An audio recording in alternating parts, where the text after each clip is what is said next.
The fall of France, one of Hitler's greatest and only triumphs in World War II. So, within the beginning of World War II, Germany conquered France extremely quickly, within the span of around 6 weeks. How? How did they manage to do this when in World War I it took them several years to gain only a few miles of clearance? Well, the Maginot Line replaced the crude trenches in which so much of the 1914–18 war was fought. It consisted of a sophisticated series of fortifications which were confidently expected to protect France's frontier with Germany, although crucially the line did not cover the Franco-Belgian frontier. In general, the slow-tempo attritional fighting of World War I heavily influenced French military doctrine at the outbreak of World War II. Hitler was eager to follow up his victory over Poland in 1939 by attacking the West, but bad weather had forced the planned offensive to be postponed. Then, in January 1940, a German plane crashed in neutral Belgium, with a copy of the attack orders on board. Hitler was forced to rethink. Believing the plan compromised, he turned for advice to General Erich von Manstein, who argued for a daring campaign. In effect, Manstein recognized that the Maginot Line was far too formidable for a direct attack from Germany. Instead, he proposed a subsidiary attack through the neutral Holland and Belgian areas, which the main blow of France would be launched a little later through the Ardennes.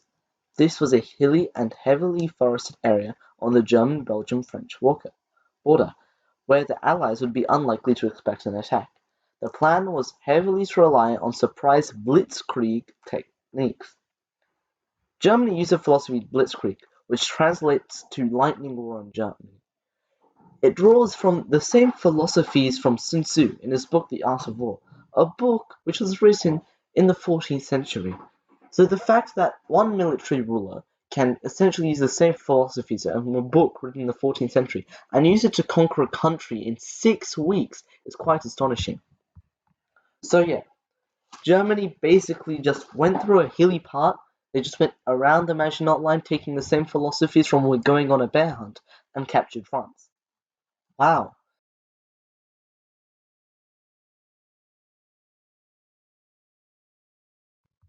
Above is a cartoon drawn by John Collins. The cartoon in question was in fact published in November 18th, 1939.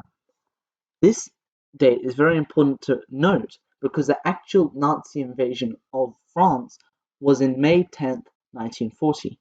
So this cartoon was drawn and published a few months before the German invasion of France.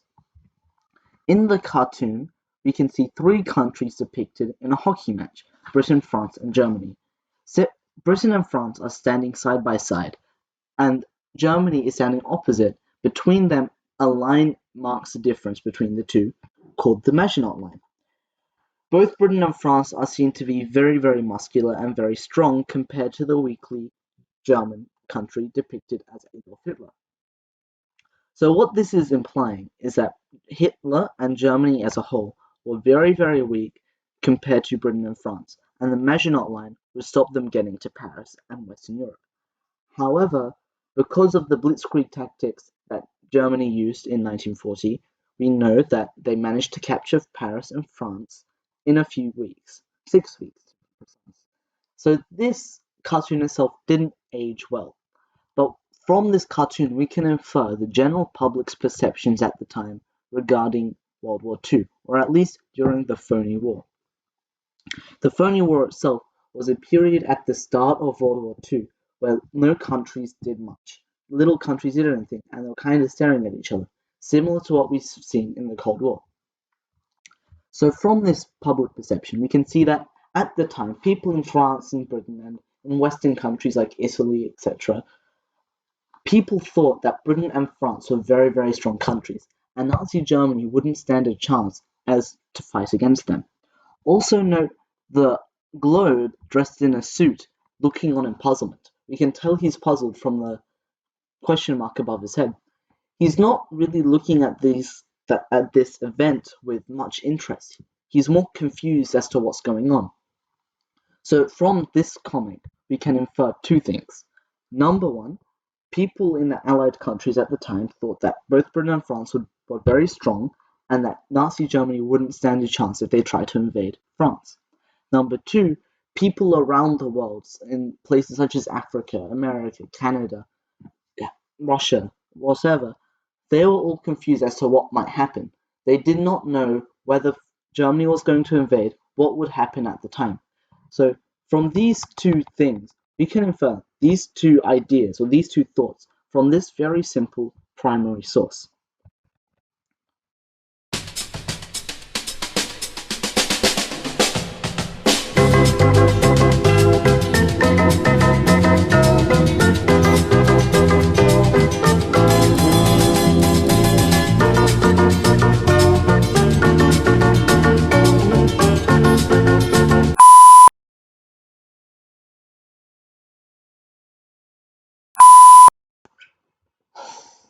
After the Battle of France, 70,000 English troops died, 80,000 French troops died, but yet only approximately 20,000 German troops died. It was a magnificent victory for Germany, and within 6 weeks they managed to conquer Paris and the country as a whole. What happened next was that Germany knew that they could not fight a two-front war, so they tried to get England, the UK, to surrender. However, due to the political tactics at the time, as employed by Winston Churchill, this did not happen. So Germany's only option was to try and invade the USSR. And they did that. And for the first few weeks, the first few months, it worked great. They managed to invade Moscow. They managed to push all the Russian troops back. But yet, they did the one fatal mistake that nearly every other country has tried to do, but none has succeeded. They tried to invade Russia in winter. The Russian troops, superior to the French troops, just in sheer numbers, as well as the fact that they are much more capable in such cold Russian winters, easily managed to push back the German troops after a few years. With the German troops diminished and the Russia's troops still in great numbers, Germany was starting to fall. And this is the crucial point. This is when the tide started turning for the Axis powers. So, how does the fall of France tie into all of this? The thing is, it does not really affect the outcome of the war in any way, because the Prime Minister at the time, Winston Churchill, would not surrender. That was part of his political philosophy. And so, if Germany would have captured France, the UK would not have surrendered. And the only other option right now is for Germany to invade the UK, which would be disastrous considering the superior British naval support, right? Because the only way to invade the UK is through the seas. Britain, with a superior naval power, would immediately and easily destroy or wipe out Germany's forces. So the only option available to Germany, regardless about whether or not they managed to conquer France, was to conquer the USSR. Of course, we've seen this never worked. So the outcome of the fall of France would not affect the loss of Germany in any way. It's not a major turning point to the extent of the fact that it did not try and alter or change the outcome of the war.